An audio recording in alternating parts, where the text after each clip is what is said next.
사순절 기간이죠. 사순절. 부활절 전에 40일간의 기간을 이 사순절이라고 하는데요. 기원전 3세기까지 기원후죠. 기원후 3세기까지는 사순절이 이렇게 40일 동안 지켜지지는 않았습니다. 그냥 이틀에서 3일 정도 그때 다르게 지켜졌는데 325년에 니케아 공의회 때 처음으로 이 40일간의 사순절이 정해졌습니다. 자, 금년의 사순절 기간은 4월 5일이 부활주일이기 때문에 그 앞에 40일에서 2월 18일부터 시작되는데요. 2월 18일까지 4월 5일까지 2월 18일부터 4월 5일까지의 날짜 숫자를 헤아려 보신 분 혹시 안 계시죠? 2월에 18일이면 2월에는 며칠일까요? 총 2월 18일에서 2월 28일까지가 11일입니다. 11일.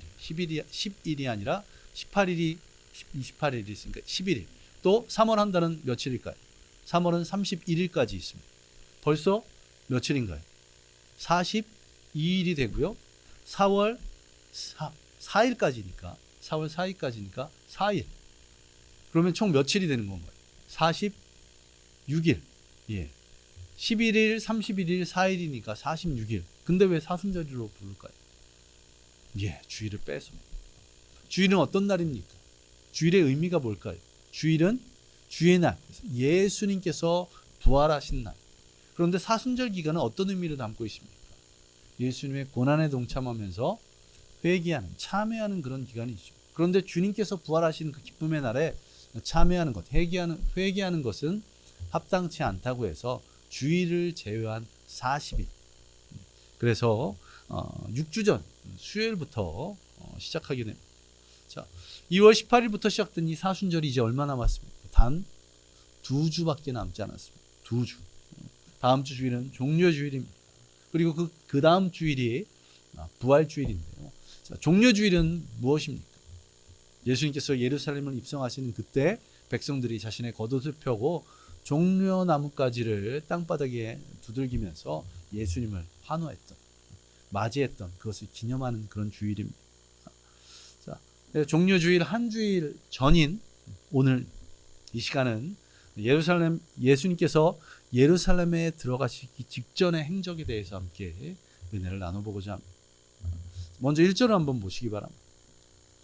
예수님께서 어디에 도착하셨습니까? 감람산, 벳바게와 베다니. 감람산에 있는 두 마을, 벳바게와 베다니 도착하셨는데요. 먼저 이 감람산은 예루살렘 동쪽에 위치했습니다. 또 산이기에 감람산에서 예루살렘을 보면 어떨까요? 예루살렘 전경이 한눈에 보이는 그런 곳입니다. 그리고 이 감람산이 굉장히 의미가 있는데요. 예수님께서 고난을 앞두고 여러 가지 중요한 일들이 일어났습니다. 감람산 하면 떠오르는 것이 무엇이어야 되겠습니까? 첫 번째, 감람산 하면 떠오르는 것이 바로 무슨 동산? 겟세마네 동산. 겟세마네 동산 하면 떠오르는 것은 무엇이어야 할까요? 예수님의 마지막 기도. 어떻게 기도하셨습니까? 땀방울이 핏방울처럼 보일 정도. 자, 그곳이 바로 감람산이었고요. 또한 예수님께서 부활하신 후에 40일을 보내시고 승천하실 때 승천하신 곳이 바로 이 감람산에서 승천을 하셨습니다. 감람산. 오늘로 말하면 무엇입니까? 감람나무가 바로 올리브나무입니다. 올리브나무. 자, 1절을 보시면 이 벳바게와 베다니, 앞서 말씀드렸던 것처럼 이 감람산 기슭에 있는 마을입니다. 예수님께서 이 마을에서 어떻게 하십니까? 2명의 사람을 건너편 마을로 보내십니다. 왜 보내셨습니까? 2절을 보시면 맞은편 마을로 가서 아직 아무도 타보지 않은 어린 나귀 새끼라고 성경에는 표현했는데요. 어린 나귀를 풀어서 끌고 오라고 그렇게 말씀하십니다. 자, 이 벳바게는 여리고에서 예루살렘으로 가기 위해 거쳐야 했던 지역이었고 행정구역으로도 예루살렘에 속한 그런 것입니다. 예루살렘의 첫 관문처럼 여겨졌던 것. 그래서 예수님께서는 예루살렘 초입부터 이 나귀를 타고 예루살렘 성까지 입성하셨던 것입니다. 그렇다면 예수님께서는 왜, 오늘 설교의 제목처럼 예수님께서는 왜 나귀를 타고, 그것도 나귀 새끼를 타고 예루살렘에 들어가셨을까요? 나귀는 당시 아주 보편적인 이동수단 가운데 하나였습니다. 물론 2000년 전 가장 보편적인 이동 방식은 걷는 것이었죠. 걷는 것. 예수님께서도 어떻게 하셨습니까? 성경에 보시면 예수님께서 말을 타고 나귀를 타고 다니셨다는 행적이 거의 없습니다. 거의 유일하게 예루살렘에 입성하실 때만 나귀를 타고 가셨고 항상 걸어 다니셨습니다. 이외에도 이런 나귀 외에도 낙타라든지 마차 같은 이동수단이 있었는데 낙타는 주로 누가 이용했냐면 장거리를 이동하는, 그리고 이 팔레스타인 지역이 광야 지역이 많았기 때문에 장거리 이동하기 위해서는 사막을 지나가는 것이 필수였기에 장거리를 이동하는 상인들이 주로 사용했었습니다. 또 말은 어땠을까요? 이 말은 발목이 약해서 아무 데나 다닐 수 있는 것이 아니었습니다. 모래 같은 곳에 잘못 들어가면 발목이 부러지고 진창 같은 데서도 말은 이용하기 어려웠습니다. 거기다가 성격이 아주 예민해서 사는 것, 먹는 것 이런 것들이 굉장히 주의해야 됐죠. 자, 키우고 관리하는데 비용이 많이 들었을까요? 조금 들었을까요? 당연히 많이 들었습니다. 그래서 주로 귀족들, 왕이 이용하는 이동수단이었고요. 그렇다면 마차는 주로 사람보다는 화물을 운송에 주로 사용되었습니다.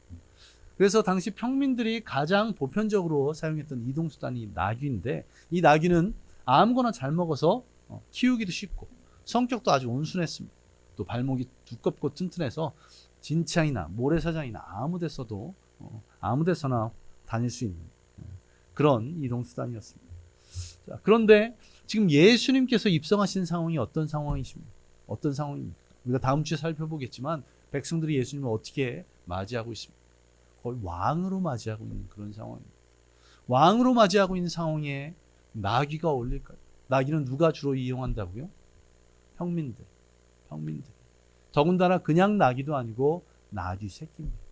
그것도 어떤 나귀 새끼라고 말씀하고 있습니다.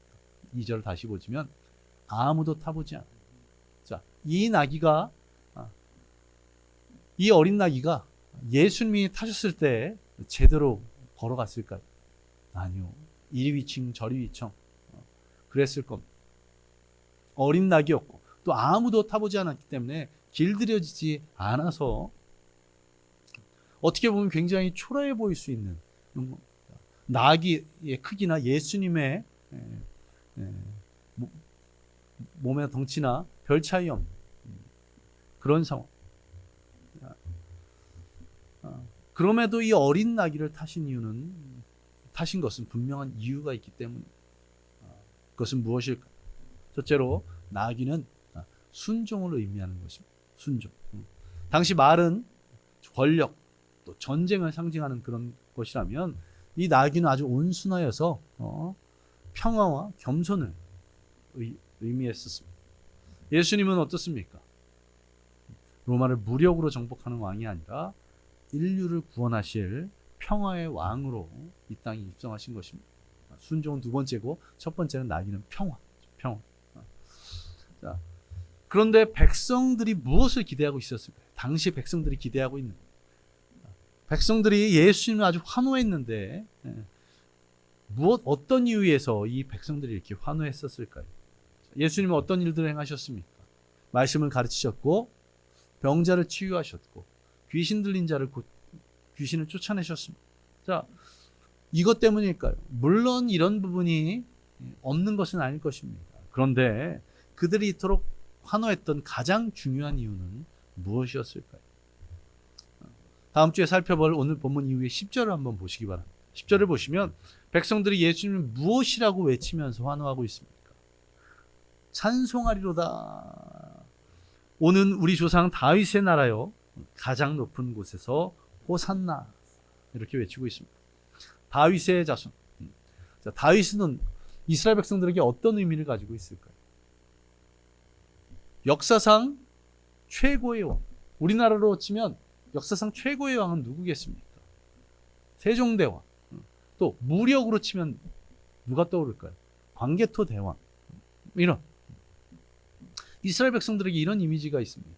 사군 육진을 개척했던 세종대왕, 그 외에도 한글 청제라든지 탁월한 성군으로서의 역할을 감당했었던 세종대왕, 그런 의미가 다윗에게도 있는데요. 특별히 다윗에게는 세종대왕이라는 이미지보다는 광개토대왕의 이미지가 더 컸을 것입니다. 이스라엘의 전성기를 이끌었던, 역사상 가장 강력했던, 주변의 에돔, 모압, 암몬 이런 주변 왕국들을 다 정복한 정보강이라고 부를 수 있는 것이 바로 다윗입니다. 그리고 마지막에 호산나라고 외쳤는데, 이 호산나의 의미는 무엇이냐면 우리를 구원하소서. 어떤 구원입니까? 죄에 물든 우리를 영적으로 구원하소서, 이것일까요? 아니요.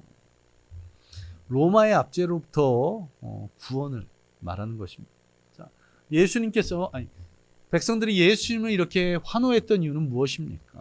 자신들을, 죄로 물든 자신들이 영원히 죽을 수밖에 없는데 그 십자가 은혜로 말미암아 우리가 천국을 얻게 되는, 그것으로 말미암아 감격한 것이 아니라 영적 구원의 그것을 기대하고 환호한 것이 아니라는 것입니다.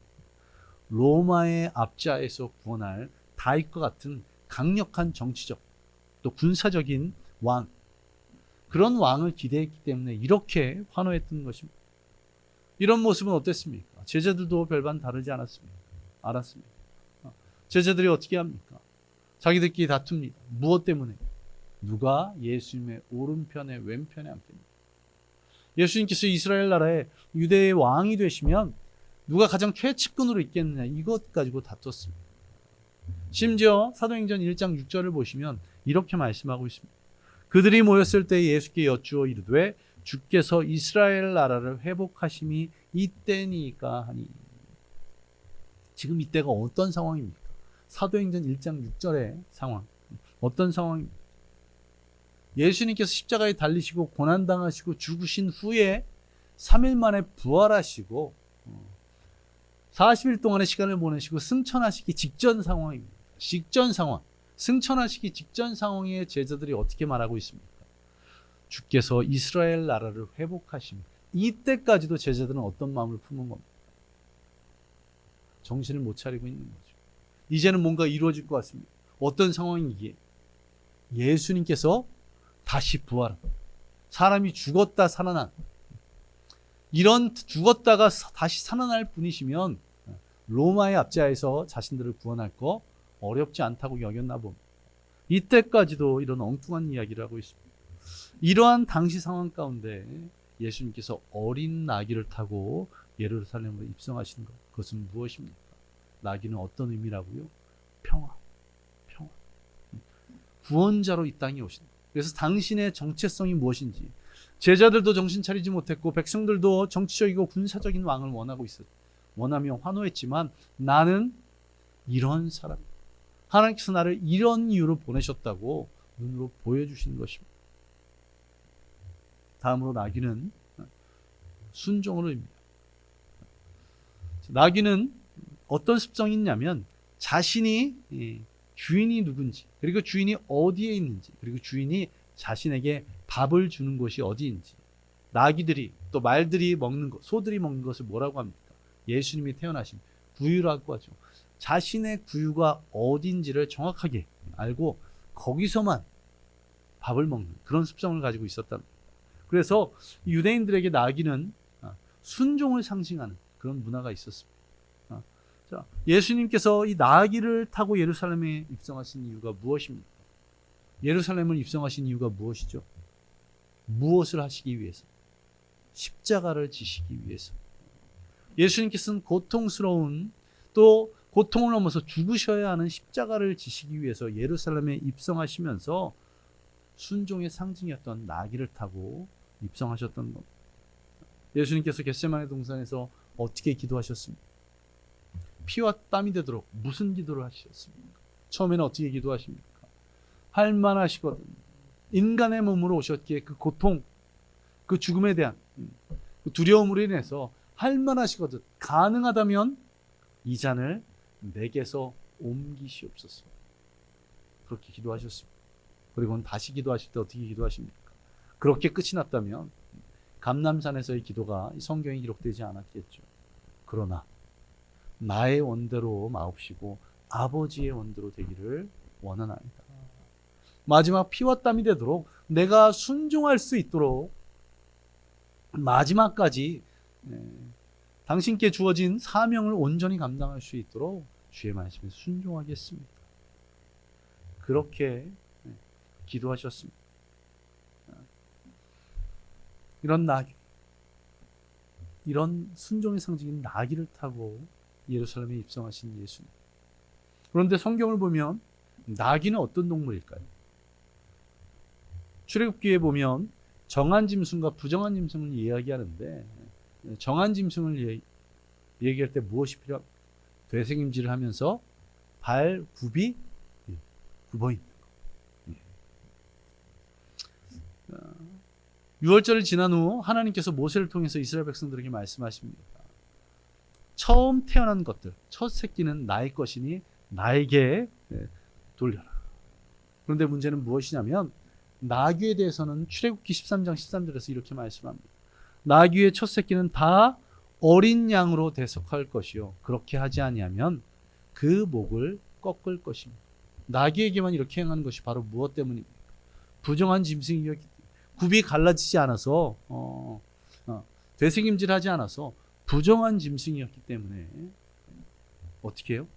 어린 양을 대신 죽여서 그 죄를 사하거나 첫 번째 새끼는 목을 꺾어서 죽여야 한다. 이런 나귀의 모습에서 누구를 발견해야 될까요? 부정한 짐승이기에 어린 양이 대신 그 죄를 대속하거나 그렇지 못하면 목이 꺾여 죽어야 하는 이 나귀, 누구를 발견해야 되겠습니까? 바로 나 자신. 죄로 물든 우리의 모습입니다. 이런 우리가 온전히 바로 서기 위해서, 구원받기 위해서는 어떻게 해야 됩니까? 어린 양 대신 예수님께서 십자가를 지셔야 하는 것입니다. 예수님께서 이 부정한 나귀를 대신해서 어린 양이 되어주셨습니다. 이러한 은혜가 저와 여러분들 가운데 있기를 간절히 소망합니다. 예수님께서 나귀를 타신 이유는 이런 이유들을 가지고 있습니다. 그런 여러 이유가 있지만 무엇보다도 중요한 이유, 마지막 이유가 한 가지 있는데요. 그것은 무엇입니까? 바로 말씀을 이루시기 위한 것. 예수님이 십자가에서 가장 마지막에 하신 말씀이 무엇입니까? 다 이루었다.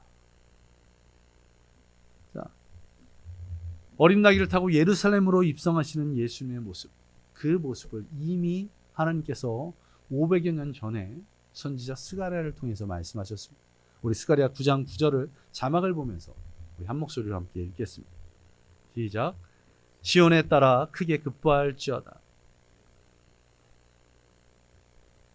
보라, 내 왕이 내게 임하시나. 그는 공의로우시고 구원을 베푸시고 겸손하여서 나귀를 타시나. 나귀의 작은 것 곧 나귀 새끼니라. 이처럼 예수님께서 어린 나귀를 타신 이유, 여러 의미를 포함하고 있지만 그 포함하고 있는 것이 바로 무엇입니까? 말씀을 이루시기 위한, 그리고 이 말씀에 앞서 드렸던 내용들이 다 품어져 있습니다. 공의로우심, 구원을 베푸시며 겸손하여도 낮아지시는 그 나귀 새끼를 타신 그 예수님, 그 예수님의 은혜가 오늘 저와 여러분에게 임하기를 간절히 소망합니다. 예수님은 평화의 왕으로 이 땅에 오신, 우리를 구원하신 구원자로 평화의 왕으로 오셨습니다. 또한 예수님께서는 이 땅에 순종하시기 위해서 오셨습니다. 또한 예수님께서는 부정한 것을 다, 우리의 모든 죄를 사시기 위해서 어린 양으로 이 땅에 오신 것입니다. 그리고 하나님께서 말씀하신 말씀을 성취하시기 위해 오셨다는 것입니다. 이 예수 그리스도로 말미암아 저와 여러분이 구원함을 입을 수 있었습니다. 죄로 물든 우리, 영원히 십자가에 영원히 죄로 말미암아 지옥에 떨어질 수밖에 없었던 우리가 이러한 예수님으로 말미암아 구원에 이룰 수 있었다는 것입니다. 이 은혜에 감사한 저와 여러분 되시기 바랍니다. 이제 2주밖에 남지 않은 짧은 기간 동안 더 주님을 묵상하시기 바랍니다. 더 나의 죄를 주님 앞에 내어놓으시기 바랍니다. 그리고 보다 정결하게 거룩하여져서 부활의 그날에 주님의 그 부활하심을 함께 기뻐하며 즐거워할 수 있는 저와 여러분들 되시기를 간절히 소망합니다. 우리 함께 기도하겠습니다. 우리 함께 기도할 때 오늘 말씀을 생각하며 주님께서 나를 위해 이 땅에 평화의 왕 구원자로 오셨고 나를 위해 기꺼이 죽기까지 순종하셨습니다.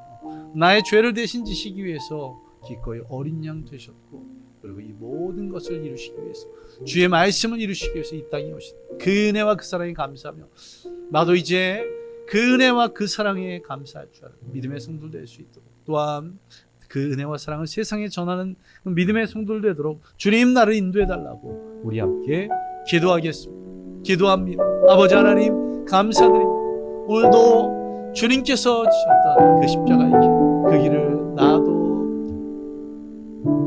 주님이 주신 그 은혜와 사랑이 얼마나 감사한 것인지 나를 구원하시기 위해 평화의 왕으로 이 땅에 오셨고 나를 구원하시기 위해 십자가를 기꺼이 순종하셨던 나를 기꺼이 죄된 나를 용서하시기 위해서 어린 양이 되셨고 그리고 이 모든 것을 이루시기 위해서 주의 말씀을 이루시기 위해서 나아가시기 이 땅에 오신 그 은혜와 사랑에 감사합니다. 아버지의 그 사랑에 감사합니다. 감사하는 것은 그치지 않고 나도 주변의 은혜를 베풀고 보리를 바다에 또 타인을 용납하며 그런 믿음으로 살아가는 우리 모든 성도들로 주께서 역사하옵소서. 그렇게 동행하는 믿음의 성도들에게 간절히 소망합니다. 이 모든 것 예수님 이름으로 기도드리옵나이다. 아버지 하나님 감사드립니다. 오늘도 주님께서 우리에게 말씀하여 주시고 귀한 은혜를 허락하시니 감사드립니다. 주님의 사랑이 주님의 은혜가 얼마나 귀한 것인지 우리가 말씀과 찬양을 통해서 깨달았습니다. 이 사랑, 이 은혜를 경험했기에 우리 기꺼이 고난의 길, 불 가운데 바다 위를 걸어가게 하시고 또 나를 비판하고 비난하는 사람들도 용납할 줄 아는 그런 믿음의 성도들, 내가 받은 은혜가 있기에 내가 받은 사랑이 있기에 나도 그 은혜와 그 사랑을 세상에 전하는 믿음의 성도들로 세워 주시옵소서. 또한 주님 감사드립니다. 오늘도 주님께서 주신 그 귀한 은혜로 감사하며 밤새 대안보다 하나님께 준비한 예물 드립니다. 그 예물 기쁘게 받아주시고 하나님 나라를 위해서 주님의 몸된 교회를 위해서 귀하게 사용하여 주시며 그 손길마다 축복하여 주시옵소서. 주님께서 우리에게 주신 그 귀한 진리의 말씀 이 한 주간 동안 잊지 않고 말씀대로 살아가도록 이끌어 주심을 믿으며 이 모든 것 예수님 이름으로 기도드리옵나이다. 아멘.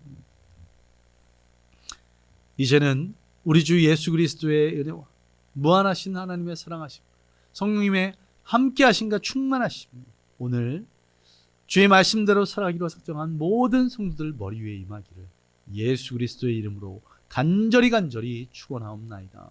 아멘.